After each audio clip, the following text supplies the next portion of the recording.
kita boleh masuk kembali di bulan yang baru, di mana saudara dan saya Tuhan sudah berikan kesehatan, sehingga kita boleh ada lagi untuk ambil bagian dari tubuh dan darah Yesus. Siapkan hati kita akan mulaikan ibadah kita saat ini.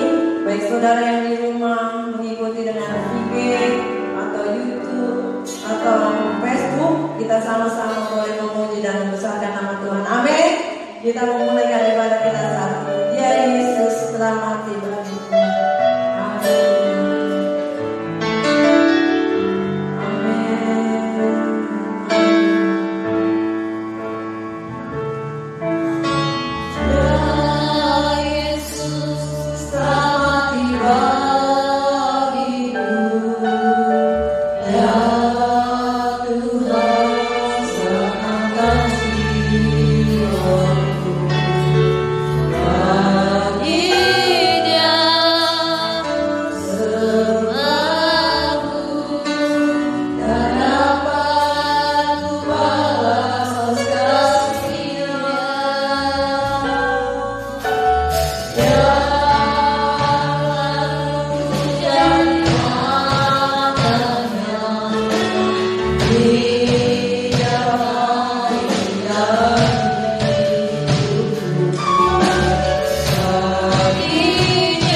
Kami boleh menikmati hadirat Tuhan bahkan persekutuan di dalam Kristus yang memberikan kami kehidupan kekal.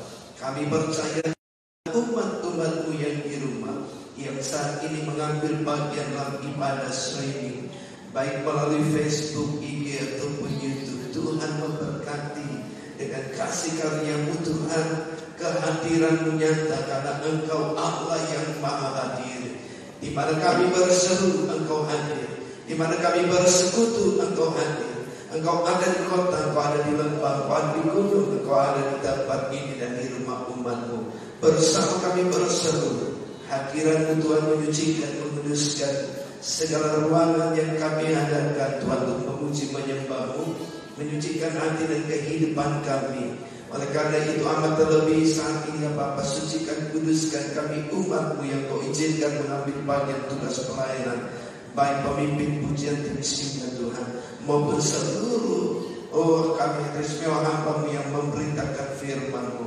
Urapan kuasa-Mu bekerja di musik Tuhan yang memberkati. Kami percaya Tuhan, di dalam nama Yesus segala kuasa kegelapan kuasa dunia dipatahkan, dihancurkan, hingga kami boleh bebas memuji menyembah-Mu. Terima kasih Tuhan, hati kami rindu membawa korban yang menyenangkan hati-Mu, dan kiranya puji-pujian kami bagaikan dupa yang berbau harum kehadiran-Mu. Kami memulai ibadah kami di dalam nama Tuhan Yesus Kristus. Haleluya, amin. Puji Tuhan. Mari kita bersama pada masa. Haleluya, haleluya, haleluya. Puji Tuhan, haleluya, puji Tuhan, haleluya. Kita orang-orang Pantai Kosta, kita naik berbahasa Sunda yang sudah pasti. Tuhan berkati. Kita akan bersiap menang bersama Yesus Tuhan. Haleluya.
berkata, "Mami, saya mau sekolah kedua, kuliah S2."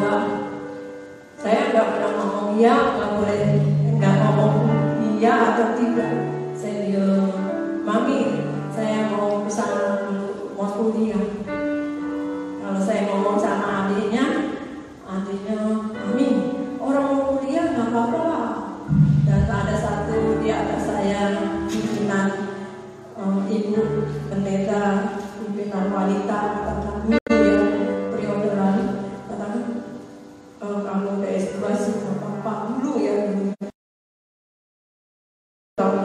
Udah 6 tahun, nggak apa-apa, kasih aja kalau mau S2 dan kalau masih SMA, masih S1 masih agak kita ngeri-ngeri gitu ya gimana.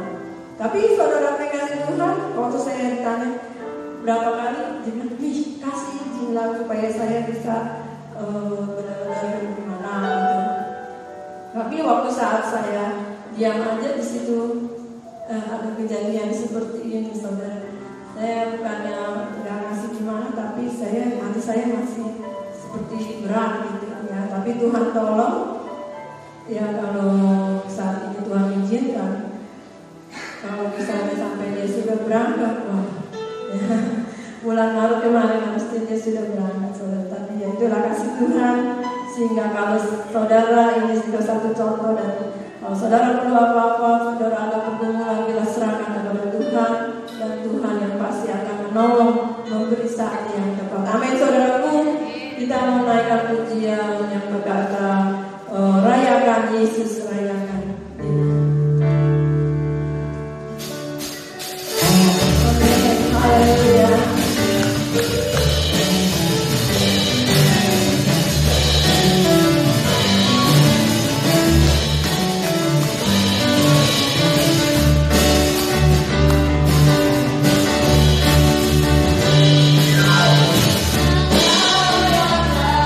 Yesus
dalam firman Tuhan, kita angkat pujian. Pujian ini mengucapkan saya bahwa Tuhan, saudara dan saya, kita tidak perlu takut karena Tuhan yang selalu menolong kita pada waktunya. Haleluya.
Tuhan. Pada pagi hari ini Tuhan, Tuhan beri cuaca yang menurut-Mu terbaik buat kami. Terima kasih Tuhan, kami sudah mengucap syukur dan kami sudah memuji membesarkan nama-Mu Tuhan. Ya Bapa, tibalah sebentar kami akan mendengarkan sebagian dari firman-Mu. Biarlah Tuhan, sebentar firman-Mu yang akan diberikan buat kami, terutama jemaat-Mu yang berada di rumah melalui live streaming ini. Tuhan, kiranya juga Engkau memberkati kami semua jemaat-Mu GPDI Taman Cibodas Tuhan. Tuhan, berkaryalah melalui firman-Mu ini Tuhan. Apa yang ingin menjadi kehendak-Mu untuk jemaat-Mu di tempat ini Tuhan.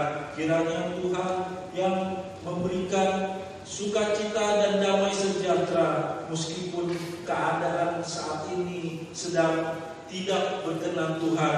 Tuhan, tolong umat-Mu, khususnya jemaat-Mu di tempat ini Tuhan, dalam menghadapi mungkin permasalahan kehidupan ataupun wabah yang sedang mengganggu akhir-akhir ini. Beri kami Tuhan pertolongan-Mu, nyatakan buat kami anak-anak-Mu di tempat ini. Sebentar firman-Mu akan disampaikan Tuhan, biarlah pakai hamba-Mu yang sebentar akan memberitakan kebenaran firman-Mu Tuhan. Berikan kami jemaat-Mu telinga seorang murid, jikalau kami mendengarkan firman-Mu. Kami percaya firman-Mu adalah jawaban dari setiap permasalahan kehidupan kami.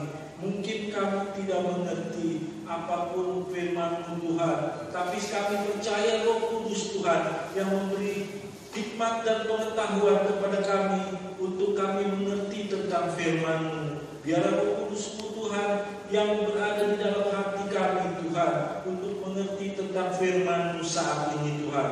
Terima kasih Bapa, terima kasih Roh Kudus. Ampuni kesalahan dan dosa kami Tuhan, untuk kami layak sebentar menerima kebenaran firman-Mu. Kami siap menerima kebenaran firman-Mu ya Tuhan. Di dalam nama Tuhan Yesus yang berkuasa. Haleluya. Amin. Amin.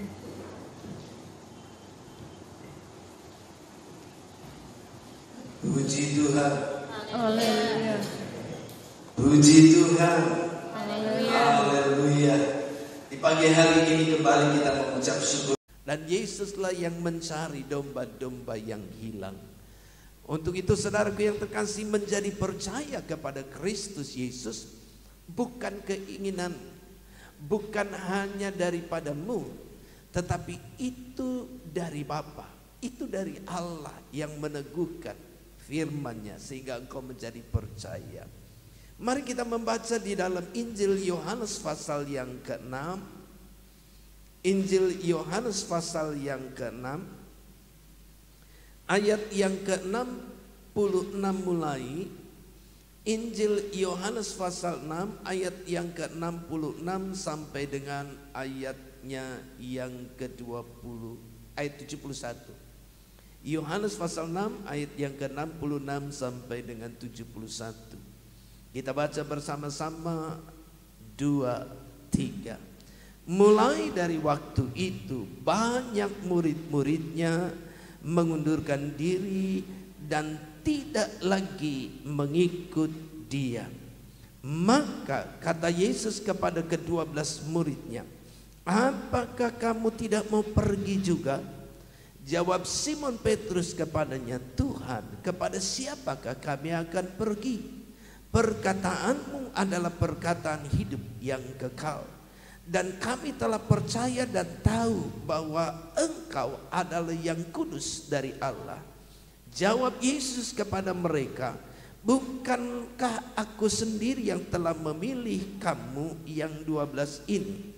Namun seorang di antaramu adalah iblis. Yang dimaksudkannya ialah Yudas, anak Simon Iskariot, sebab dialah yang menyerahkan Yesus. Dia di antara ke-12 murid itu. Saudaraku yang terkasih di dalam Yesus Kristus, di dalam bagian yang sebelumnya Tuhan Yesus mengatakan di dalam ayat 65, lalu ia berkata, sebab itu telah kukatakan kepadamu, tidak ada seorang pun dapat datang kepadaku kalau Bapa tidak mengaruniakannya kepadanya.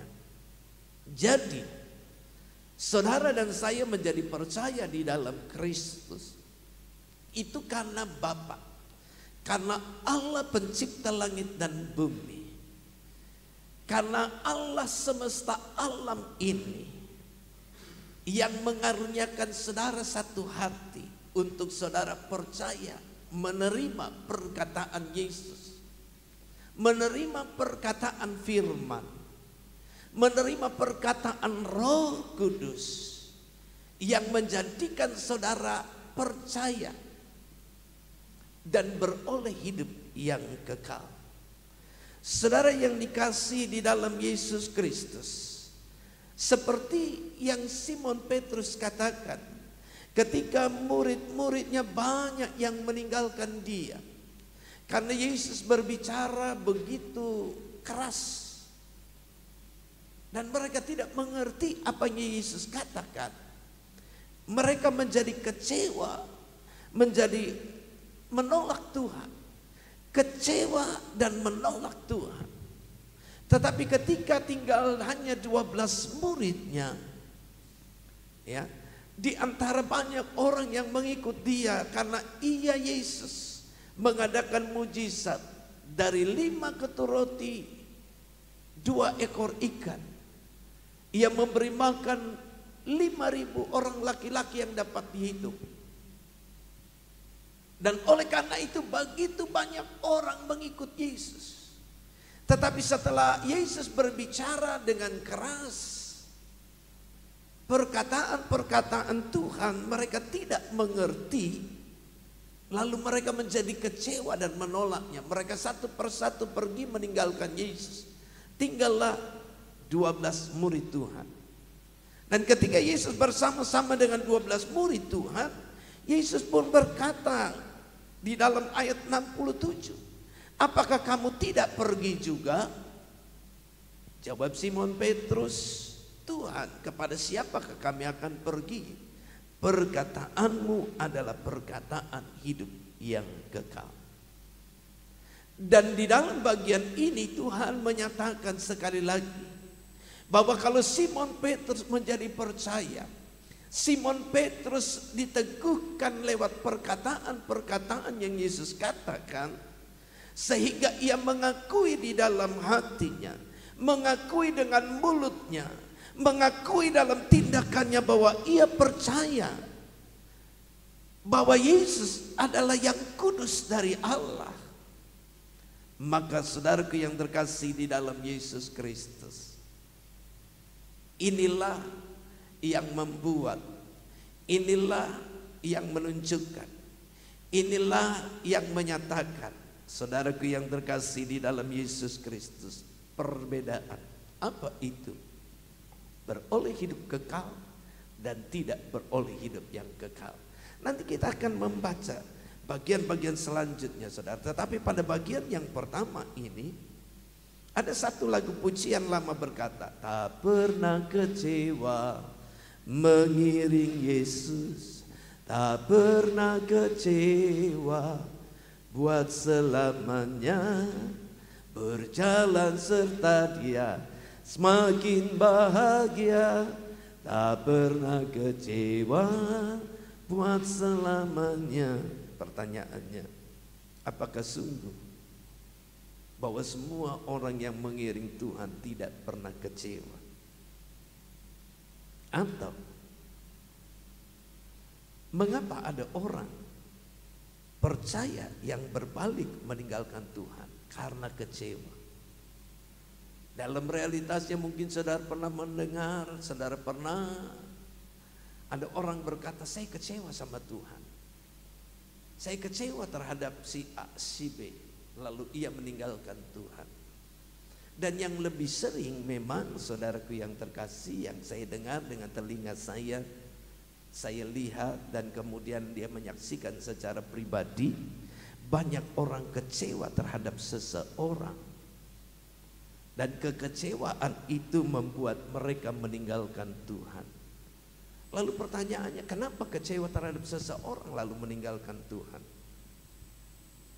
Kebenaran firman Allah yang saya sampaikan pagi hari ini, apapun yang terjadi di dalam hidup saudara, saudara tidak menjadi kecewa dan menolak Tuhan Yesus. Haleluya. Katakan kepada sebelahmu, jangan engkau menjadi kecewa dan menolak Tuhanmu. Haleluya. Saudaraku yang terkasih, apapun yang terjadi di dalam kehidupanmu, janganlah engkau kecewa dan menolak Tuhanmu.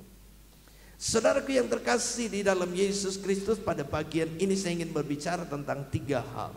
Tidak menjadi kecewa dan menolak Yesus. Ada 3 hal yang saya sampaikan. Yang pertama, saudaraku yang terkasih, Tuhan Yesus selalu berbicara, Tuhan Yesus selalu menyatakan bahwa setiap orang yang mengikut Dia, jangan biarkan kekecewaan datang. Jangan biarkan pikirannya menjadi kecewa, hatinya menjadi kecewa, lalu menolak dan meninggalkan Dia. Saudaraku yang terkasih, Yesus 2 kali berbicara tentang orang-orang yang tidak menjadi kecewa dan menolak Dia adalah orang yang beroleh kebahagiaan karena ia beroleh hidup yang kekal. Yang pertama, Tuhan Yesus mengingatkan kepada murid-murid Yohanes Pembaptis supaya memberitahukan kepada Yohanes Pembaptis agar ia tidak menjadi kecewa dan menolak Tuhan. Matius pasal 11 ayat 2 sampai 6. Injil Matius pasal 11 ayat yang kedua sampai dengan ayatnya yang ke-6. 2, 3. Di dalam penjara Yohanes mendengar tentang pekerjaan Kristus. Lalu menyuruh murid-muridnya bertanya kepadanya, engkaukah yang akan datang itu, atau haruskah kami menantikan orang lain? Yesus menjawab mereka, pergilah dan katakanlah kepada Yohanes apa yang kamu dengar dan kamu lihat. Orang buta melihat, orang lumpuh berjalan, orang kusta menjadi tahir, orang tuli mendengar, orang mati dibangkitkan, dan kepada orang miskin diberitakan kabar baik. Dan apa saudara? Berbahagialah orang yang tidak menjadi kecewa dan menolak aku. Saudaraku yang terkasih, saat itu Yohanes Pembaptis berada di penjara. Dan Yohanes Pembaptis mengetahui bahwa hidupnya tidak akan lama lagi. Artinya ia tahu bahwa dia tidak akan keluar dari penjara itu dengan kondisi yang hidup. Ia menyadari bahwa Herodes begitu marah karena ia ditegur dosanya oleh Yohanes. Dan walaupun Yohanes Pembaptis tahu Herodes menghormati dia, tetapi ia tahu bahwa istri Herodes, yaitu Herodias, begitu benci dan tidak suka, dan berusaha dengan segala cara untuk Yohanes Pembaptis dipenggal, dibunuh. Maka saudaraku yang terkasih, ketika ia berada dalam keadaan harap cemas, ia berharap secara manusia bahwa Yesus, Sang Mesias yang dia beritakan, lihatlah anak domba Allah yang mengangkut dosa manusia. Membuka tali kasutnya pun saya tidak layak. Namun ia tidak pernah Yohanes Pembaptis dijenguk, didatangi Yesus ketika ia di penjara. Ia mendengar berita-berita tentang Kristus Yesus. Bagaimana Yesus menyembuhkan orang buta menjadi melihat, orang lumpuh berjalan, orang kusta menjadi tahir, orang tuli mendengar, orang mati dibangkitkan, kepada orang miskin diberitakan kabar baik. Ia mendengar semua.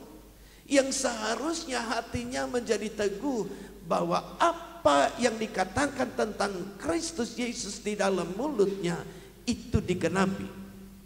Seharusnya ia menjadi teguh.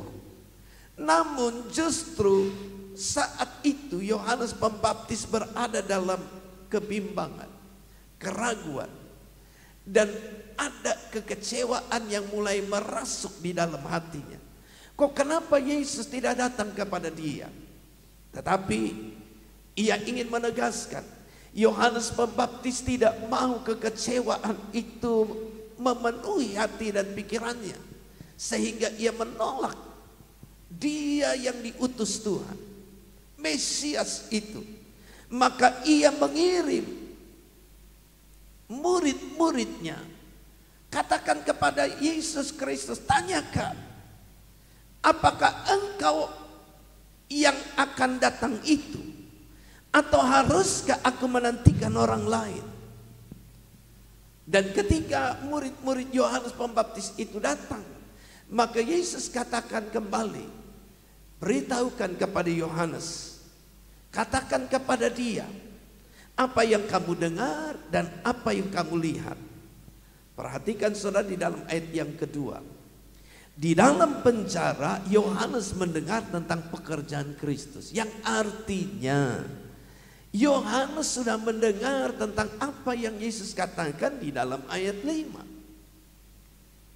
Tetapi pada bagian ini Yesus katakan kepada Yohanes, apa yang kamu dengar dan apa yang kamu lihat. Orang buta melihat, orang lumpuh berjalan, orang kusta menjadi tahir, orang tuli mendengar, orang mati dibangkitkan, dan kepada orang miskin diberitakan kabar baik. Lalu Yesus tambahkan, berbahagialah orang yang tidak menjadi kecewa dan menolak aku. Maka saudaraku yang terkasih, murid-murid Yohanes kemudian pergi memberitahukan kepada Yohanes Pembaptis apa yang Yesus katakan. Dan kita tahu bersama, akhir hidup Yohanes Pembaptis ia dipenggal oleh Herodes dalam suatu muslihat yang dilakukan oleh istrinya Herodia. Dan Yohanes meninggal dengan kebahagiaan. Kenapa? Karena ia tidak menjadi kecewa dan menolak Tuhan. Yohanes Pembaptis meninggal dengan kebahagiaan. Kenapa? Karena ia tidak menjadi kecewa dan menolak Yesus. Yang kedua, saudaraku yang terkasih, kita membaca di dalam Injil Yohanes pasal 16 ayatnya yang pertama. Injil Yohanes pasal 16 ayatnya yang pertama sampai dengan ayatnya yang ketiga. Yohanes pasal 16 ayat 1 sampai 3, kita baca bersama-sama. 2, 3. Semuanya ini kukatakan kepadamu supaya kamu jangan kecewa dan menolak aku. Kamu akan dikucilkan. Bahkan akan datang saatnya bahwa setiap orang yang membunuh kamu akan menyangka bahwa ia berbuat bakti kepada Allah.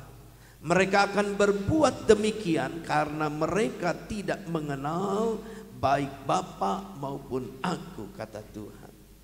Saudaraku yang terkasih, pada bagian ini Yesus memberitahukan kepada murid-muridnya bahwa nanti setelah ia meninggal, setelah ia mati disalibkan, saudara, bahasa saya begini, Yesus memberitahu kepada murid-muridnya supaya jangan menjadi kecewa dan menolak Tuhan.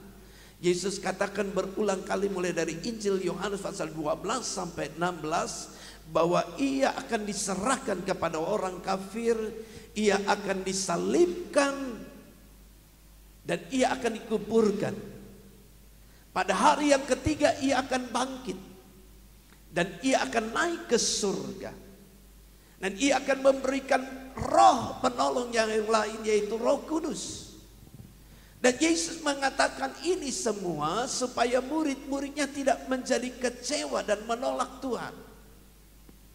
Saudaraku yang terkasih, Yesus menyatakan ini adalah supaya murid-muridnya tidak menjadi kecewa dan menolak Tuhan, karena Tuhan sudah memberitahukan sebelumnya bahwa ia akan menderita, mati di kayu salib, dikuburkan, tetapi ia akan bangkit pada hari yang ketiga dan akan naik ke surga, ke tempat di mana ia berasal. Tetapi saudara, peristiwa terjadi ketika murid-murid Tuhan melihat Yesus disalibkan. Mereka semua meninggalkan Tuhan. Tetapi mereka tidak membiarkan hati mereka menjadi kecewa. Walaupun mereka penuh dengan tanda tanya, kenapa kok Tuhan membiarkan dirinya mati di salib? Tuhan berkuasa, tapi kenapa ia membiarkan dirinya mati di kayu salib? Saudaraku yang terkasih, pada bagian inilah nanti kita akan melihat bahwa apa yang Yesus katakan adalah supaya murid-muridnya beroleh hidup yang kekal. Saudaraku yang terkasih di dalam Yesus Kristus, hal yang kedua, Yesus memberitakan kepada murid-muridnya bahwa apa yang dialami oleh dirinya itu akan dialami juga oleh murid-muridnya. Di dalam Injil Yohanes pasal 12, kalau saudara membaca, Yesus membasuh kaki murid-muridnya.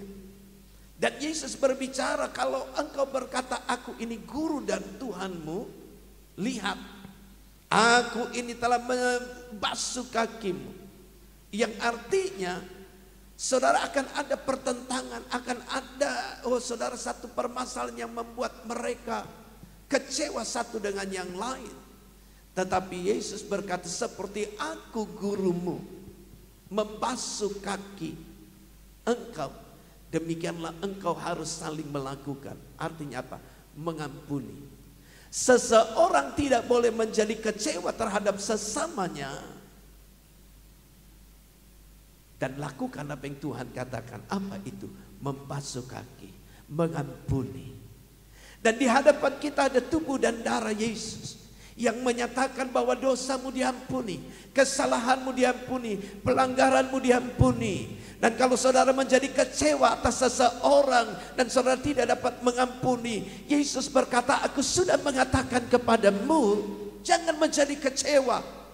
Kalau aku Tuhan dan gurumu mengampuni engkau, engkau pun harus mengampuni orang lain yang bersalah kepadamu. Jangan menjadi kecewa dan menolak aku. Sebab kalau saudara tidak mengampuni orang yang bersalah kepadamu, sama saja saudara kecewa kepada Tuhan dan menolak Tuhan. Satu kali seseorang berkata kepada saya, Pak Roni, saya nggak bisa mengampuni dia. Saya susah mengampuni dia karena dia orang yang lebih tahu dari saya tentang firman Allah. Saudaraku yang terkasih di dalam Yesus Kristus, pada bagian ini bukan masalah siapa yang lebih tahu firman dan tidak tahu firman, bukan. Karena saudaraku yang terkasih, segala sesuatu yang ada di dunia ini tidak akan terjadi kalau tanpa kehendak Tuhan. Saya selalu katakan saudaraku yang terkasih, kalau saudara menjadi kecewa akan perkataan perbuatan orang lain, saudaraku yang terkasih, yang membuat saudara kecewa bukan Tuhan, tetapi engkau tidak menjaga hatimu agar tidak kecewa. Saya selalu katakan ini, satu helai rambut pun dari kepalamu tidak akan jatuh kalau bukan kehendak Tuhan. Katakan amin. Jadi sehelai rambut kita saja tidak akan rontok kalau bukan perkenanan Tuhan. Kalau ada seseorang yang mengatakan kata-kata yang membuat hatimu pahit, membuat hatimu kecewa, membuat hatimu saudara sakit hati, saudaraku yang terkasih, kata-kata itu berarti sudah dilumuri oleh api dari neraka yang dinyalakan oleh iblis, sehingga hatimu penuh dengan kemarahan, kebencian yang membuat engkau tidak dapat mengampuni. Oleh karena itu saudaraku yang terkasih, maka pada bagian yang kedua, perkataan Yesus itu perkataan yang hidup, yang kekal. Jadi pada bagian yang kedua ini Yesus menyatakan, jangan engkau kecewa karena orang-orang yang berbuat kepadamu. Seperti yang Yesus katakan, kamu akan dikucilkan. Bahkan akan datang saatnya setiap orang membunuh kamu akan menyangka bahwa ia berbuat bakti kepadaku. Mereka akan berbuat demikian karena mereka tidak mengenal baik Bapa maupun aku. Jadi saudaraku yang terkasih, sekali lagi saya katakan bahwa orang-orang yang saudara anggap mungkin lebih tahu, lebih rohani, lebih mengerti firman, membuat saudara kecewa. Saudaraku yang terkasih, kalau saudara memakai kacamata saudara, okelah saya katakan. Maka Tuhan Yesus berkata, mereka tidak tahu apa yang mereka katakan, karena mereka tidak mengenal Bapa dan Yesus. Yang kedua, saudara tidak mengenal Bapa dan Yesus yang di dalam hidupmu, maka saudara menjadi kecewa. Jadi penafsirannya, kalau ada seseorang kecewa karena perkataan perbuatan orang lain, dua hal. Orang yang mengatakan itu, orang yang berbuat itu, ia tidak mengenal Bapa dan Yesus, maka ia melakukan itu terhadapmu. Yang kedua, engkau yang tidak mengenal Bapa dan Yesus yang bekerja di dalam dirimu sehingga engkau menjadi kecewa. Oleh karena itu, jangan engkau menjadi kecewa dan menolak Yesus. Saudaraku yang terkasih, bagian yang kedua dari tidak menjadi kecewa dan menolak Yesus adalah di dalam bagian ini Yesus di dalam Alkitab menyatakan, menceritakan, atau kisah Alkitab menyatakan dua kali, dua peristiwa yang berbeda. Seseorang dan sekelompok orang menjadi kecewa dan menolak Yesus. Yang pertama saudara, saya tidak bacakan Matius 13 ayat 54 sampai 58. Orang-orang Nazaret, mereka menjadi kecewa. Awalnya mereka heran, mereka takjub, karena mereka mendengar bahwa ada seorang dari Nazaret yang pergi ke daerah Yudea dan pergi ke daerah lain di wilayah Galilea, membuat orang buta melihat, yang tuli mendengar, yang kusta menjadi tahir, orang mati dibangkitkan, dan kepada orang miskin diberitakan kabar sukacita.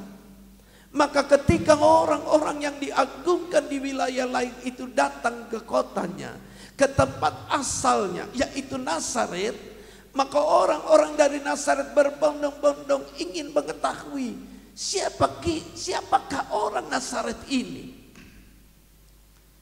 Dan ketika Yesus berbicara di rumah Tuhan, di bait Allah, di sinagog pada hari Sabat, ia memberitakan firman Allah. Mereka heran.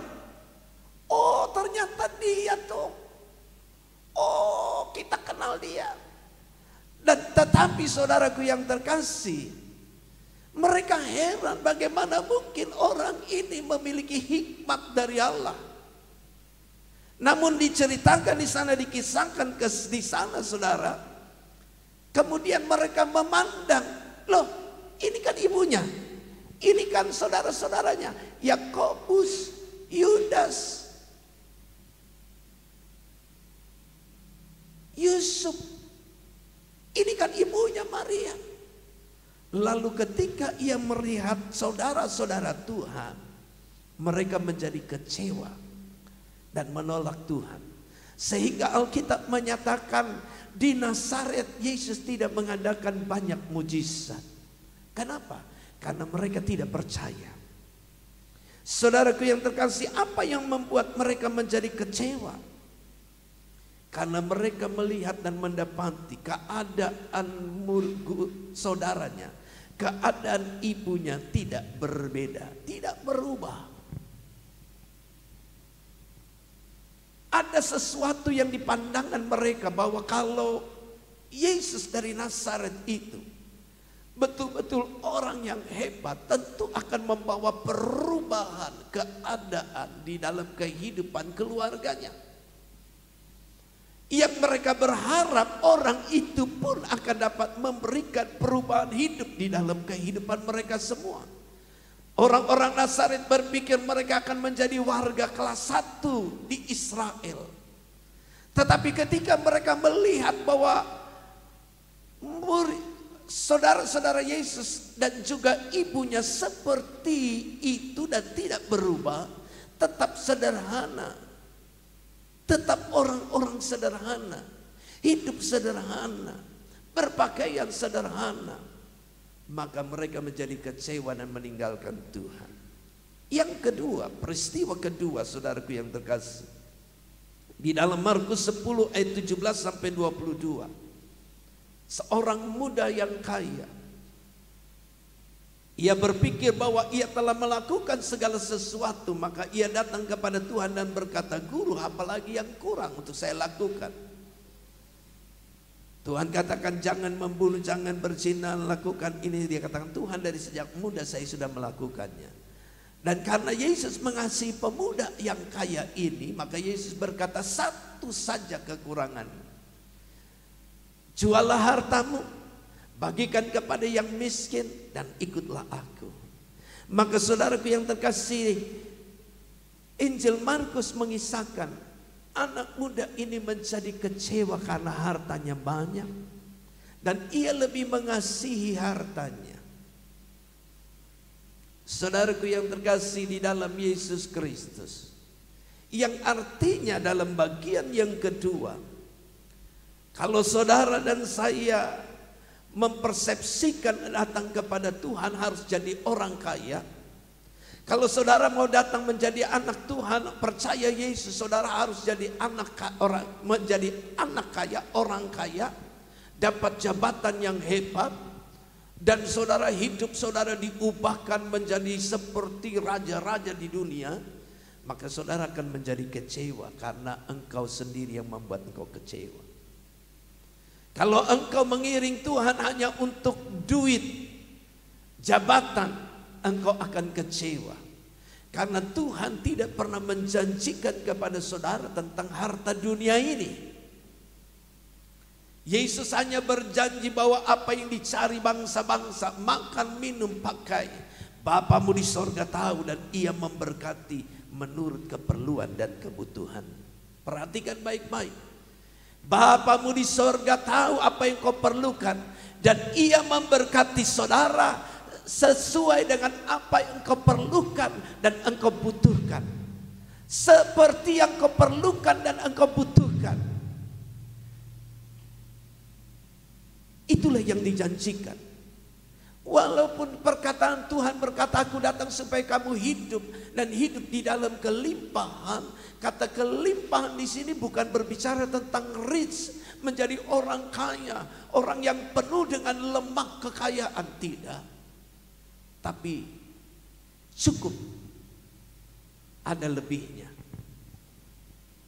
Saudaraku yang terkasih, perhatikan baik-baik, 5 ketur roti, 2 ekor ikan, 5.000 orang laki-laki dihitung, semuanya makan. Kalau dengan anak dengan wanita sekitar 20.000 orang, lalu ada 12 bakul sisanya. Kalau hanya untuk sendiri 12 bakul itu kekayaan hebat. Tapi ingat waktu itu 20.000 orang. Kalau 20.000 orang dengan 12 bakul, itu saudaraku yang terkasih cukup. Ada lebihnya. Dan ini berbicara bahwa Tuhan masih memberikan kepada orang-orang yang datang kepadanya. Untuk mereka yang pergi jauh, mereka masih diberikan bekal yang cukup, tidak mati kelaparan dalam perjalanan.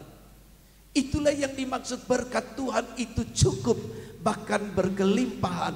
Bukan kekayaan dunia ini, bukan pada harta yang fana sukacitamu bertumbuh, tapi syukur takkan percuma untuk Tuhanku. Itulah saudara, ya. Oke, lanjut yang ketiga. Setiap orang yang tidak mendengar dan menyimpan perkataan Tuhan akan menjadi kecewa. Kenapa kok dia bisa kecewa? Kenapa seseorang bisa tinggalkan Tuhan? Saudara, semua orang akan menjadi kecewa dan meninggalkan Tuhan, menolak Tuhan apabila ia tidak mendengar dan menyimpan perkataan Tuhan di hatinya. Saudaraku yang terkasih, oleh karena itu setiap anak Tuhan jangan biarkan engkau mendengar firman Allah masuk telinga kiri, keluar telinga kanan, masuk kanan, keluar telinga kiri. Atau saudara mendengar firman Allah lalu saudara berkata, ngapain tuh khotbah? Sudah 1 jam khotbah saya gak ngerti apa-apa. Saya katakan bukan orang yang berkhotbah yang salah, tapi telingamu yang salah yang tidak mendengar. Kalau saudara mendengar baik-baik setiap perkataan-perkataan Tuhan dan menyimpannya di dalam hatimu, engkau tidak akan menjadi kecewa dan menolak Tuhan. Perhatikan kembali di dalam Injil Yohanes pasal 16 ayat yang pertama. Tuhan Yesus katakan, semuanya ini ku katakan kepadamu. Bahwa Yesus katakan semuanya Tuhan sudah mengatakan. Bahkan berulang kali Yesus katakan, ini semua ku katakan kepadamu supaya kamu menjadi percaya. Supaya kamu jangan kecewa. Supaya kamu tidak menolak aku. Di dalam Injil Yohanes pasal 12 sampai dengan 16, saudara akan menemukan di sana berulang kali Yesus katakan, aku mengatakan ini kepadamu supaya kamu menjadi percaya, supaya kamu jangan menolak, supaya kamu tidak menjadi kecewa. Jadi orang-orang yang tidak menjadi kecewa dan menolak Tuhan adalah mereka yang mendengar dan menyimpan firman di dalam hatinya. Saudaraku yang terkasih, bagian yang kedua, perkataan Yesus adalah hidup yang kekal. Bagaimana seseorang tidak menjadi kecewa dan menolak Tuhan? Sekali lagi saya katakan, ia mendengar dan menyimpan. Dan ketika ia menyimpan firman Allah, dia mengerti apa yang Yesus katakan itu, apa yang firman Allah katakan itu. Saudaraku yang terkasih di dalam Yesus Kristus, itu karena Bapa, Roh Kudus yang bekerja di dalam hatinya. Saya mengajak kembali membaca Yohanes 6 ayat 67. Ketika orang lain meninggalkan Yesus, Yesus bertanya kepada murid-muridnya, kenapa engkau tidak meninggalkan aku? Maka Simon Petrus menjawab demikian, Tuhan, kepada siapakah kami akan pergi? Perkataanmu adalah perkataan hidup yang kekal. Perkataan saudara dan perkataan Yesus itu adalah perkataan hidup yang kekal. Bagaimana kita memahami bahwa perkataan Yesus itu adalah perkataan hidup yang kekal? Maka saudaraku yang terkasih, kita akan melihat bagaimana murid-murid Tuhan yang 3,5 tahun bersama dengan Yesus, akhirnya mereka bertumbuh pelan-pelan dalam pemahaman. Yang pertama yang saya katakan dalam bagian yang kedua, mereka memahami bahwa perkataan Yesus berasal dari Bapa. Jadi bagian yang pertama saya katakan, perkataan Yesus berasal dari Bapa. Katakan kepada sebelahmu, perkataan Tuhan Yesus berasal dari Bapa. Di dalam Injil Yohanes pasal yang ke-40, pasal 5 ayat 46 dan 47. Di dalam Injil Yohanes pasal 5 ayat 46 dan 47 saya bacakan demikian. Yohanes pasal 5 ayat 46-47. Sebab jikalau kamu percaya kepada Musa, tentu kamu akan percaya juga kepadaku. Sebab ia telah menulis tentang aku. Tetapi jikalau kamu tidak percaya akan apa yang ditulisnya, bagaimanakah kamu akan percaya akan apa yang kukatakan? Saudara, Yesus berulang kali berkata kepada orang Farisi, ahli Taurat, imam-imam, kamu percaya apa yang dikatakan oleh Musa? Kamu percaya bahwa firman Allah yang ditulis Musa adalah firman Tuhan? Dan kamu melihat di sana, Kamu tahu di sana apa yang dikatakan oleh Musa itu menunjuk kepada aku, berbicara tentang apa yang kukerjakan hari-hari ini. Kitab nabi-nabi pun menuliskan tentang apa yang aku kerjakan ini. Jadi kalau kamu percaya apa yang dikatakan oleh Musa, seharusnya kamu percaya apa yang kukatakan. Kenapa? Karena Yesus katakan apa yang kukatakan tidak berasal dari diriku, tapi dari Bapa. Kita akan baca Yohanes pasal 12 ayat 49 sampai 50. Yohanes pasal 12 ayat 49 sampai 50. Yesus kembali berbicara kepada orang Farisi ahli Taurat supaya mereka tidak menjadi kecewa.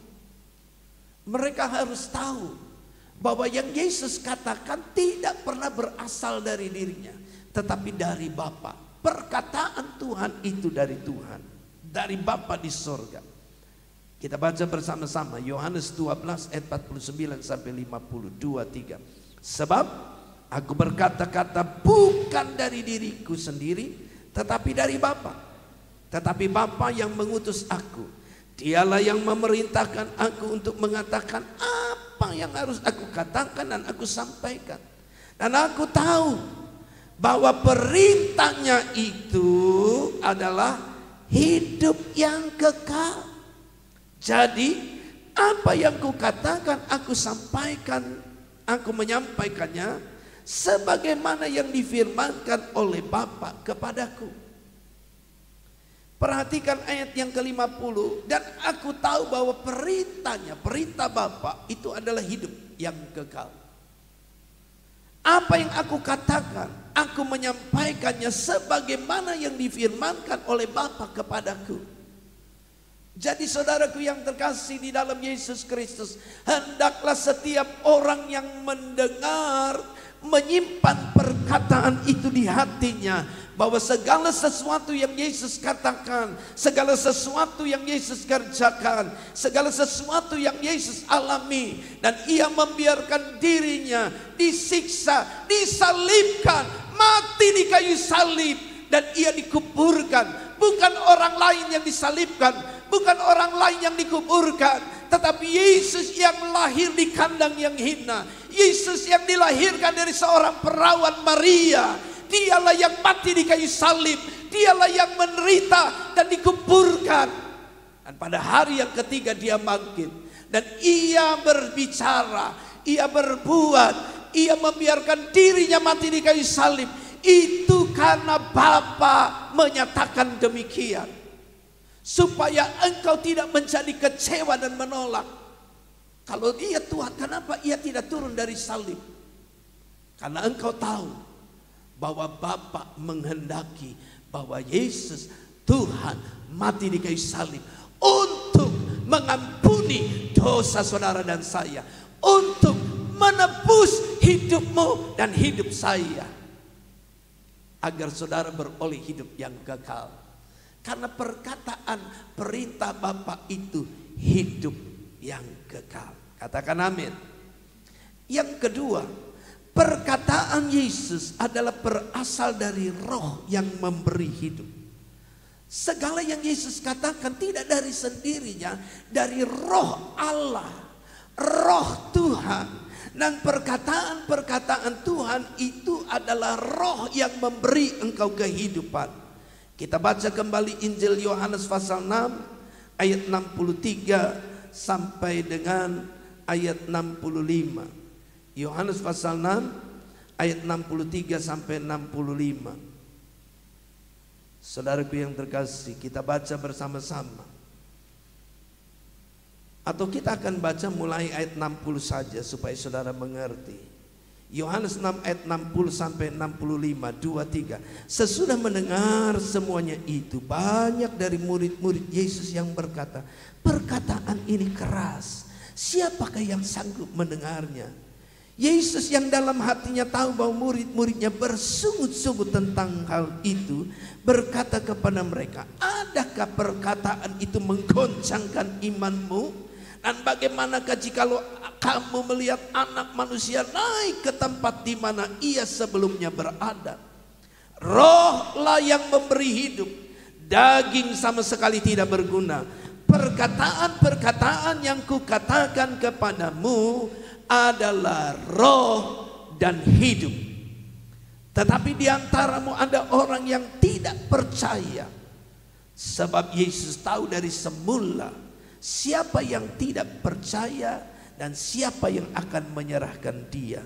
Lalu ia berkata, sebab itu telah kukatakan kepadamu, tidak ada seorang pun dapat datang kepadaku kalau Bapa tidak mengaruniakannya kepadanya. Saudaraku yang terkasih, saudara boleh baca Alkitab selesai 5 kali 10 kali dari kitab Kejadian sampai kitab Wahyu. Kalau roh Allah tidak berbicara kepadamu, kalau roh Allah tidak menghidupkan firman itu di hatimu, maka saudara tidak akan mengerti apa yang Tuhan kehendaki bagimu. Tetapi kalau saudara membaca satu ayat, satu perkataan di dalam Alkitab, lalu saudara mengerti dan saudara berkata, Yesus terima kasih, Bapa terima kasih, Engkau baik. Itu karena roh yang memberimu hidup. Dan Yesus berkata, apa yang kukatakan tidak berasal dari diriku. Semua yang kukatakan itu berasal dari roh yang memberi hidup. Dan yang ketiga, perkataan Yesus adalah perkataan hidup yang kekal. Yang artinya saudara, di dalam bagian ini Yesus menyatakan bahwa Allah Bapa, Allah Roh, dan Allah Anak itu satu pribadi yang tidak terpisahkan. Kita tidak menyembah 3 Tuhan, kita menyembah satu Tuhan, Allah yang Esa, yang menyatakan diri dalam 3 pribadi sebagai Bapa, sebagai Roh, dan Anak. Lebih tepatnya dan berbicara dalam banyak yang lain, bahwa Tuhan Allah Bapa itu wujud yang sempurna. Namun ia hadir sama dengan seluruh umat manusia dalam wujud roh yang tidak kelihatan. Ia berbicara di sini karena rohnya bekerja. Ia berbicara di rumah saudara, ketika saudara mendengar firman, saudara mengerti karena roh Tuhan bekerja. Dan saudara mengaminkan apa yang firman katakan, karena firman ini adalah hidup yang kekal. Jadi saudaraku yang terkasih, kalau ada di antara saudara yang belum percaya kepada Yesus karena saudara menganggap tidak mungkin Tuhan itu mati di kayu salib, Ia Tuhan yang Maha Kuasa, Ia Tuhan yang tidak dapat mati. Kalau Ia mati berarti Ia bukan Tuhan. Saya mau katakan kepada saudaraku yang terkasih semua, saudara tidak mengenal Bapa dan saudara tidak mengenal firman-Nya. Bapa menghendaki firman-Nya berbicara bahwa Yesus memang anak Allah. Ia mati di kayu salib untuk menebus dosamu, mengampuni kesalahanmu, dan membuat engkau layak masuk surga karena dosamu diampuni. Katakan amin. Tidak ada seorang pun yang dosanya tidak diampuni dapat masuk surga. Saya katakan, perhatikan baik-baik, tidak ada seorang pun yang masuk surga kalau dosanya tidak diampuni. Dan hanya satu jalan pengampunan dosa adalah melalui kematian Yesus di kayu salib. Darahnya menebus, mengampuni dosa semua orang. Dosa saya dari sejak saya lahir, bahkan ketika nanti hampir mati, semua dosa itu diampuni oleh darah Yesus. Satu kali untuk semua orang, satu kali untuk seluruh dosa saya, saudara. Jadi perkataan Tuhan itu adalah perkataan hidup yang kekal. Yesus katakan, aku mengatakan ini supaya kamu tahu bahwa perkataanku adalah perkataan hidup yang kekal. Mari kita membaca di dalam Injil Lukas pasal 5 ayat 24. Injil Lukas pasal 5 ayat 24. Di dalam kisah ini kalau saudara membaca ayat 18 sampai 25, saudaraku yang terkasih, satu kali ketika Yesus ada di suatu kota, ia sedang berbicara di satu rumah, dan rumah itu penuh dengan sesak karena orang banyak hadir. Lalu ada seorang yang lumpuh yang ingin sembuh. Keluarga dan teman-temannya menghendaki ia sembuh. Orang lumpuh ini dibawa untuk berjumpa dengan Tuhan. Namun apa yang terjadi, karena rumah itu penuh, mereka tidak dapat masuk. Tetapi kerinduan 4 orang saudara dan sahabatnya ini begitu besar, sehingga mereka berupaya bagaimana menurunkan yang sakit ini untuk berjumpa dengan Yesus. Karena mereka percaya kalau yang sakit ini berjumpa dengan Yesus, ia akan sembuh, lumpuhnya disembuhkan. Maka ketika itu ada jalan, naik ke atap, membuka atapnya, dan pas tepat itu tempat di depan Yesus. Ada satu ruang yang kosong, hanya cukup untuk orang yang diparingkan ada. Dan ia menurunkan itu tepat di depan Tuhan. Dan saudaraku yang terkasih di dalam Yesus Kristus, Yesus ketika melihat iman 4 orang ini yang bekerja bersama-sama begitu luar biasa, sehingga orang lumpuh ini dapat diturunkan dengan tidak jatuh, maka Yesus berkata, dosamu diampuni karena melihat iman. Kita baca, tapi orang-orang Farisi berkata, orang-orang banyak katakan, siapa yang dapat mengampuni dosa? Di dunia ini tidak ada seorang pun yang dapat mengampuni dosa. Hanya Tuhan, hanya Allah, hanya pencipta langit dan bumi, hanya Tuhan yang maha kudus yang dapat mengampuni dosa. Manusia tidak dapat mengampuni dosa. Tapi saudara perhatikan, perkataan Tuhan adalah perkataan hidup yang kekal. Ia berkata, apa yang dikatakannya kita baca. Lukas 5 ayat 24. Tetapi supaya kamu tahu bahwa di dunia ini Anak manusia berkuasa mengampuni dosa. Berkatalah ia kepada orang lumpuh itu, kepadamu kukatakan, bangunlah, angkatlah tempat tidurmu, dan pulanglah ke rumahmu.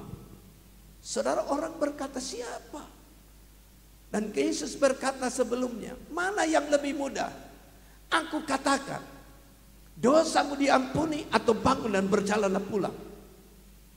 Tetapi supaya kamu tahu bahwa di dunia ini Anak manusia, Yesus Kristus, berkuasa mengampuni dosa, maka ia berkata kepada orang lumpuh ini, kepadamu kukatakan, bangunlah, angkatlah tempat tidurmu, dan pulanglah ke rumahmu.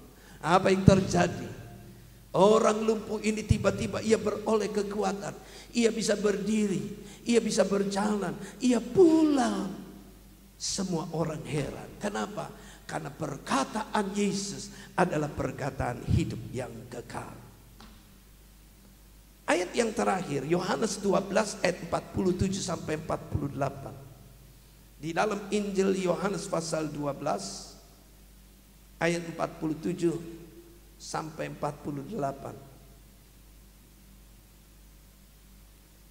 Saya bacakan. Saudaraku yang terkasih, Yesus berbicara kepada orang banyak dan kepada kita, kepada semua orang, bahwa engkau dihakimi oleh perkataan Tuhan. Engkau mendapatkan hidup karena perkataan Tuhan. Sebab perkataan Tuhan itu perkataan hidup yang kekal. Ayat 47 sampai 50 kita akan baca. 2, 3. Dan jikalau seorang mendengar perkataanku tetapi tidak melakukannya, aku tidak menjadi hakimnya, sebab aku datang bukan untuk menghakimi dunia, melainkan untuk menyelamatkannya. Barang siapa menolak aku dan tidak menerima perkataanku, ia sudah ada hakimnya, yaitu firman yang telah kukatakan. Itulah yang akan menjadi hakimnya pada akhir zaman. Sebab aku berkata-kata bukan dari diriku sendiri, tetapi Bapa yang mengutus aku. Dialah yang memerintahkan aku untuk mengatakan apa yang harus aku katakan dan aku sampaikan. Dan aku tahu bahwa perintahnya itu adalah hidup yang kekal. Jadi apa yang aku katakan, aku menyampaikannya sebagaimana yang difirmankan oleh Bapa kepadaku. Jadi saudaraku yang terkasih, Yesus katakan bahwa perkataan Yesus itulah perkataan yang Tuhan Yesus sudah katakan, itu yang menjadi hakim. Ia Yesus tidak menghakimi saudara dan saya, karena ia datang untuk menyelamatkan. Setiap orang yang mendengar perkataan Tuhan dan melakukannya, ia akan selamat. Perhatikan baik-baik. Ada satu jemaat Tuhan bertanya, Pak Pendeta, Om Roni, apakah betul orang yang percaya Yesus itu pasti selamat? Iya, karena ini perkataan Yesus, perkataan yang memberikan hidup yang kekal.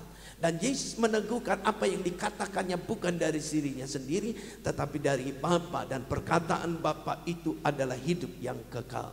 Yesus berbicara ini karena ia adalah perkataannya dari roh yang memberi hidup. Setiap orang yang mendengar dan melakukannya, ia beroleh keselamatan. Ayat 47, melainkan untuk menyelamatkannya. Tetapi mereka yang mendengar dan kemudian menolak perkataan Tuhan, maka perkataan Tuhan itu yang menghakimi dia. Perkataan Yesus itu yang menjadi penghalang dia untuk masuk surga. Saya tidak panjangkan firman Allah. Di hadapan kita ada tubuh dan darah Tuhan. Di hadapan saudara dan saya ada tubuh dan darah Yesus, yang olehnya saudara diampuni, yang olehnya saudara diberikan hidup yang baru, yang olehnya sakit penyakitmu disembuhkan, yang olehnya hidupmu dipulihkan.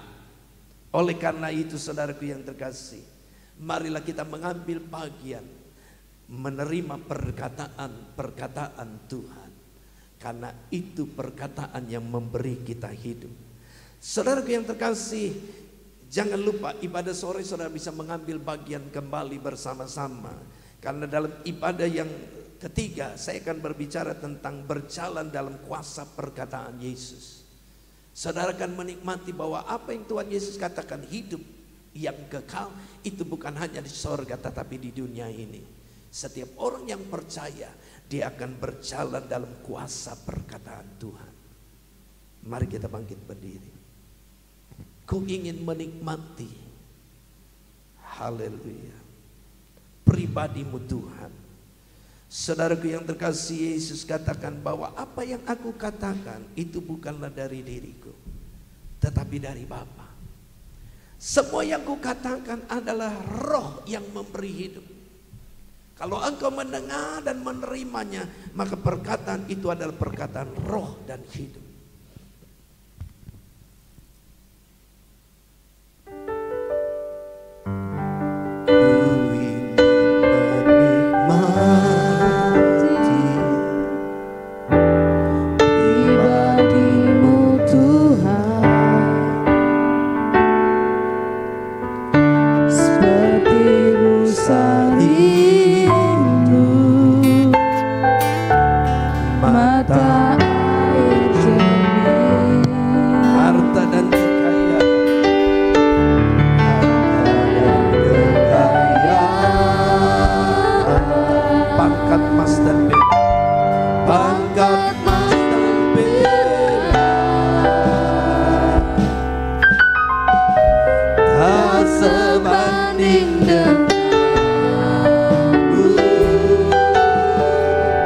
Yesus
hanya makan dari roti sorga.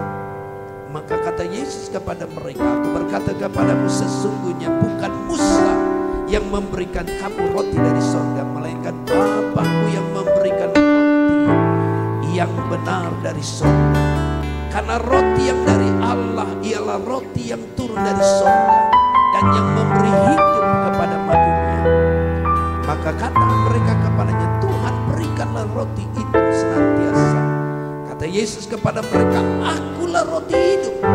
Barang siapa datang kepadaku, ia tidak akan lapar lagi. Dan barang siapa percaya kepadaku, ia tidak akan haus lagi. Tetapi aku telah berkata kepadamu, sesungguhnya kamu telah melihat aku, kamu tidak percaya. Perhatikan baik-baik, akulah roti hidup. Dan Yesus berkata bahwa ialah roti yang telah turun dari surga. Dan Yesus katakan, inilah roti. Setiap kali kamu memakan roti perjamuan ini, engkau memakan tubuhku. Inilah darahku. Dan setiap kali engkau meminum anggur perjamuan, engkau meminum darahku. Saudaraku yang terkasih, bagi orang Israel itu berkata, ini omong kosong. Karena mereka tidak boleh makan tubuh dan darah manusia. Yang dimaksud Tuhan adalah roti perjamuan dan darah pengampunan. Hari ini saudara, di depan kita ada roti perjamuan dan darah pengampunan dari Yesus Kristus. Mari kita naikkan pujian ini, kita menikmati hadirat Tuhan. Refnya saja.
Bagi kami, tubuhmu telah terpecah, darahmu tercurah di kayu salib untuk menebus segala dosa kami, dan kami yang menerima perjamuan kudus, menerima tubuh dan darahmu yang menyucikan, menguduskan, memberikan kami pemulihan. Dan hari ini kiranya setiap umatmu yang mengambil bagian dalam perjamuan suci di rumah mereka dan hamba-Mu di tempat ini, berkat kasih karunia, berkat hidup yang kekal yang Engkau janjikan dinyatakan, kesembuhan oleh darah Yesus, oleh milu Yesus dinyatakan kepada yang sakit. Kiranya tangan-Mu sendiri yang memberkati kami. Hamba-Mu berdoa di dalam nama Bapa, Putra dan Roh Kudus, yaitu Tuhan Yesus Kristus.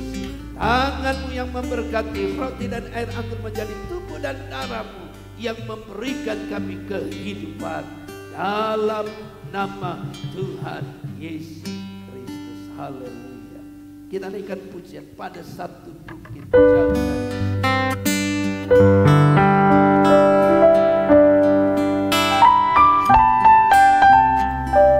haleluya. Ia telah mati dan itu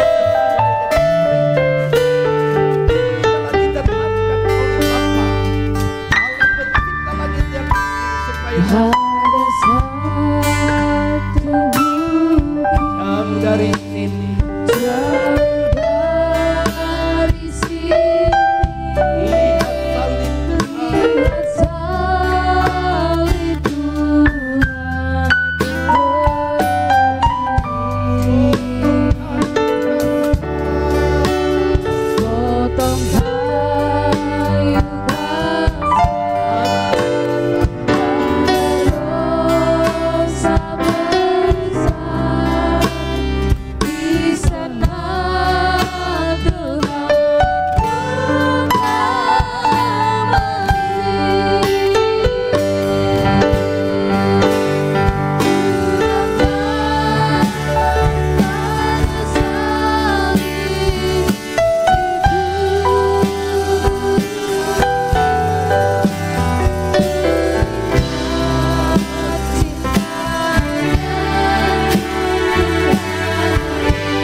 tinggi-tinggi dan kami membacakan firman-Mu Tuhan. Dan ketika mereka sedang makan, Yesus mengambil roti, mengucap berkat, memecah-mecahkannya, lalu memberikannya kepada murid-muridnya dan berkata, ambillah, makanlah, inilah tubuhku. Saudaraku yang terkasih di dalam Yesus Kristus, engkau yang lemah menjadi kuat, engkau yang miskin diperkaya dalam kasih karunia Tuhan. Kita yang tak berdaya beroleh kekuatan yang baru oleh tubuh Tuhan. Ia menjadikan dirinya satu di dalam engkau dan engkau di dalam dia. Oleh karena itu mari kita makan dengan percaya dan mengasihi Tuhan. Di dalam nama Tuhan Yesus Kristus, makanlah rotimu. Haleluya. Amin. Haleluya. Sesudah itu ia mengambil cawan, mengucap syukur, lalu memberikannya kepada mereka dan berkata, minumlah kamu semua dari cawan ini, sebab inilah darahku, darah perjanjian yang tumpahkan bagi banyak orang untuk pengampunan dosa. Haleluya, haleluya. Oleh darah Yesus dosamu diampuni, oleh bilur-bilur Yesus sakit penyakitmu disembuhkan. Dan engkau membaca, engkau menerimanya, engkau melakukannya. Siapa yang percaya beroleh hidup yang kekal. Siapa yang percaya beroleh kesembuhan. Kami mengangkat cawan ini dan percaya bahwa darah Yesus mengampuni dosa kami, bahwa bilur-bilur Yesus menyembuhkan sakit penyakit kami. Maka dengan mengasihi-Mu, dengan percaya, kami berseru dalam nama Tuhan Yesus Kristus, minumlah. Haleluya.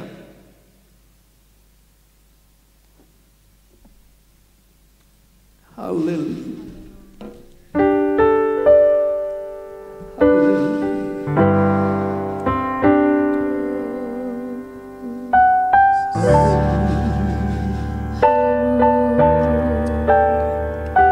Terima kasih.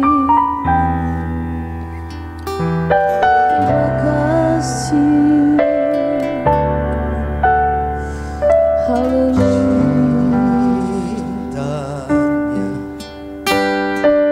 Dan kasih-Nya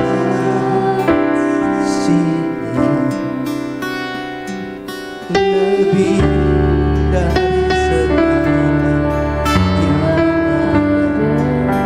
Putranya dikorbankan, putranya dikorbankan demi seluruh manusia. Cintanya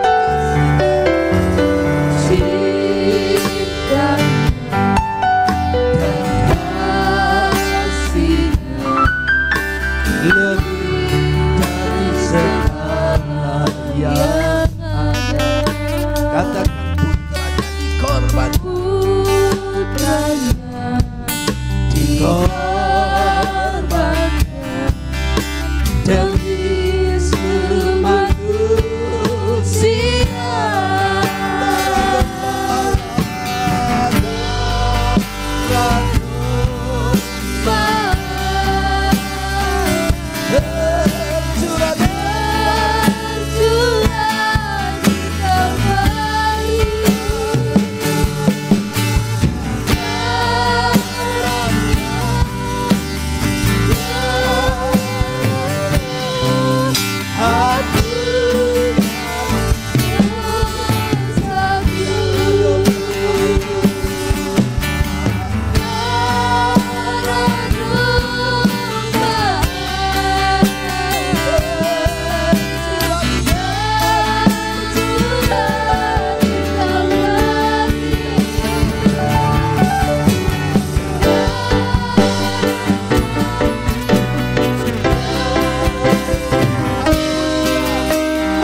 dosa kami. Kami menerima kesembuhan oleh bilut-bilut Yesus.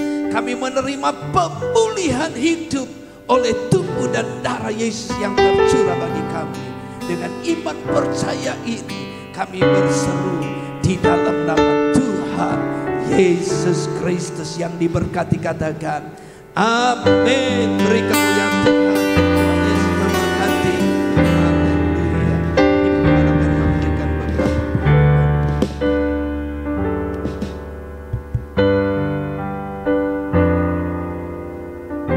Puji Tuhan, saudara yang di rumah maupun di tempat ini, kita sudah terima berkat firman Tuhan dan juga terlebih lagi ambil bagian daripada tubuh dan darah Tuhan. Saudaraku, jangan lupa sebentar jam 10 anak-anak kita melalui YouTube juga ada ibadah sekolah minggu ya. Lalu nanti jam 5 nanti ada ibadah yang kedua melalui IG, YouTube dan Facebook ya. Facebook atas nama Febo Herawati. Saudara yang kasih Tuhan, saudara yang sudah memberikan persembahan melalui transfer atau melalui datang ke pastori, Tuhan memberkati, dan juga melalui ada saudara yang kembalikan milik Tuhan, Tuhan juga yang memberkati. Saudaraku, bantuan untuk hamba-hamba Tuhan juga saya sudah berikan kepada mantan-mantan pekerja, dan yang sudah transfer itu ke kas gereja kita, karena waktu-waktu yang lalu ada banyak hal yang masih dikerjakan ya, diantaranya pembayaran karpet dan sebagainya. Saudara, lift kita memang harus 1 tahun itu 16.500.000 ya. Itu yang saya sampaikan untuk biaya maintenance gitu ya. Dan Tuhan memberkati apa yang saudara sudah kerjakan. Mari kita mau naikkan pujian sekali lagi. Yesus disalibkan karena cintanya.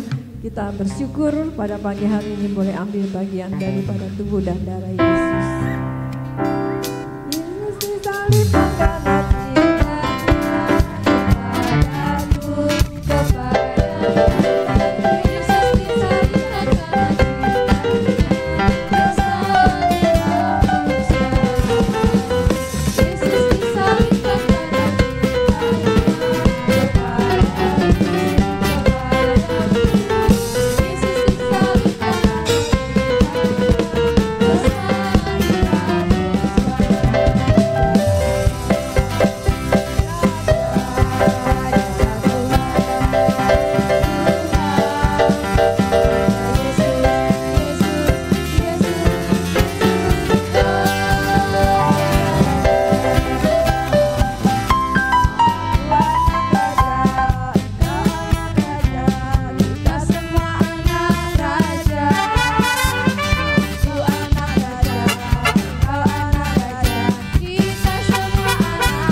dan selamat ulang tahun bagi saudara yang berulang tahun.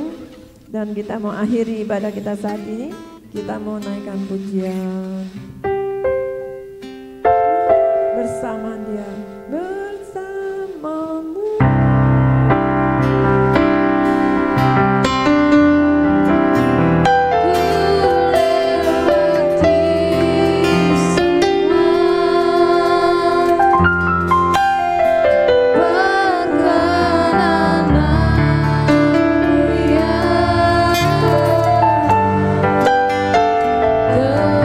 Teguhkan hatiku.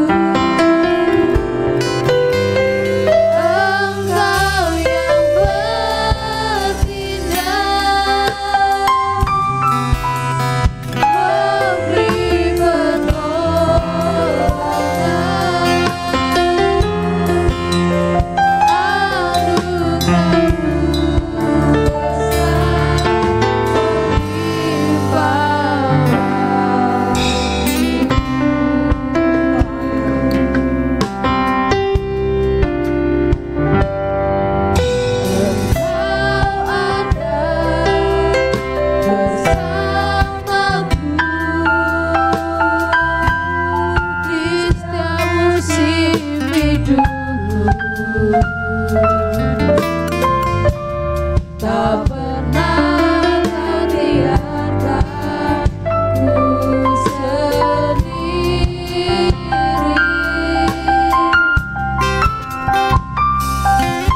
Kekuatan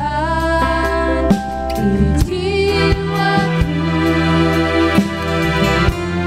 adalah bersamamu. Tak pernah ku ragukan kasih-Mu.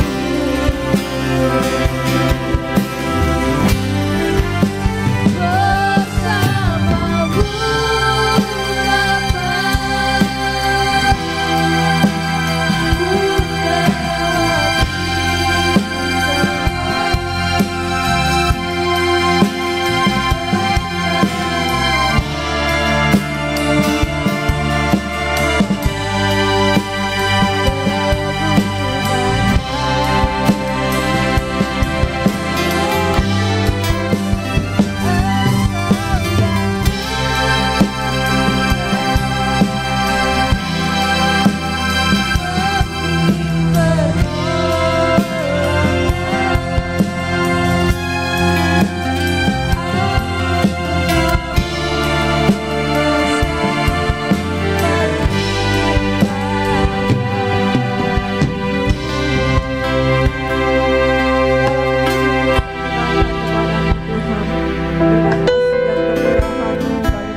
berkati Engkau. Kalau hamba-Mu sudah berhenti berbicara, Roh Kudus yang berkata-kata dalam setiap pribadi kami. Tuhan, kalau ada satu jiwa yang belum mengerti kebenaran firman-Mu, Tuhan sendiri berikan pengertian lebih jauh. Tuhan, memberkati tangan-tangan yang sudah berkorban, umat-umat yang kembalikan milik-Mu sesuai janji firman-Mu. Allah buka tingkap langit dan berkat Allah curahkan terhadap umat-umat-Mu. Memberkati anak-anak Tuhan yang sakit. Tuhan, kami berdoa buat Chandra Budiman dalam kesehatan ya Tuhan, Jamal.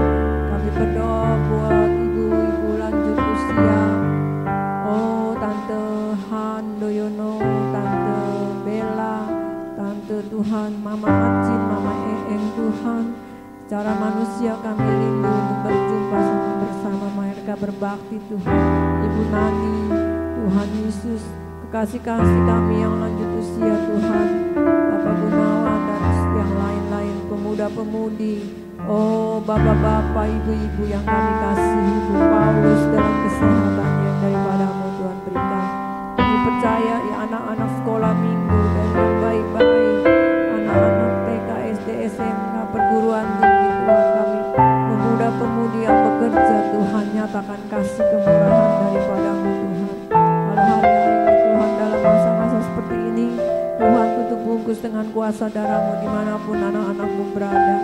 Baik usaha pekerjaan umat-umat-Mu Tuhan, buat berhasil, nama Tuhan saja lalu bermuliakan. Kami berdoa juga Tuhan buat keluarga daripada Bapak Pendeta Yunlok. Tuhan, di Polis Indah. Tuhan, di Polis sana, kalau anaknya, cucu, menantu pada hari yang lalu Tuhan, seminggu yang lalu menghadapi terbakar karena gasnya yang bocor. Tuhan, kami berdoa Tuhan, di rumah sakit umum daerah Tangerang sini Tuhan, yang jamah apapun yang dikerjakan Tuhan, Engkau yang campur tangan, pakai tangan dokter, semua perawat yang menanganinya, baik anak cucu menantu dalam keadaan sehat kembali seperti sedia kala, dan mereka boleh pulang ke rumah dengan pertolongan dan kasih daripada-Mu Tuhan.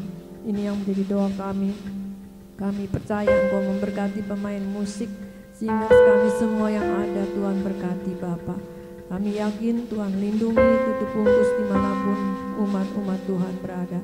Bahkan kami berdoa buat bangsa Indonesia dari Sabang sampai Merauke, dalam keadaan bangsa Indonesia dan juga dunia menghadapi COVID. Tuhan, Engkau juga yang menolong Tuhan. Biarlah mereka yang kenal Tuhan, mereka boleh sembuh, mereka boleh melihat pertolongan Tuhan dinyatakan dalam hidup mereka. Bangsa Indonesia Tuhan lindungi Bapa.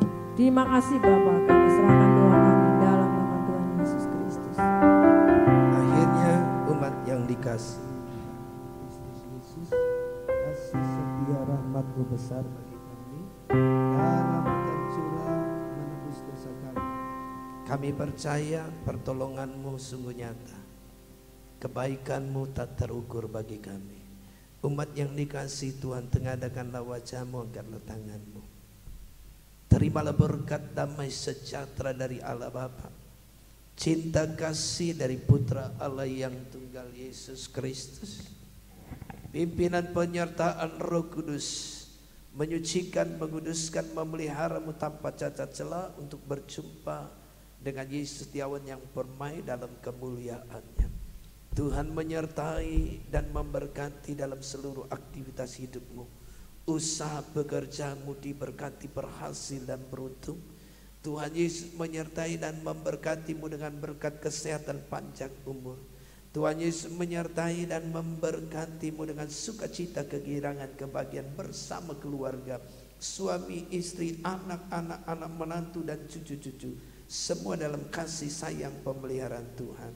Tuhan Yesus menyertai dan memberkatimu remaja, pemuda dan pemudi. Diberkatilah engkau dalam pendidikanmu. Tuhan memberkati pekerjaan dan masa depanmu. Tuhan memberkati juga usahamu. Tangan Tuhan menopang engkau untuk engkau mengecap kebaikan kemurahan Tuhan sepanjang umur hidupmu. Kasih setia rahmat Tuhan tercurah bagi kita sekarang. Terimalah berkat di dalam nama Tuhan Yesus Kristus. Yang diberkati katakan amin. Malah serat pribadi saudara teguhkan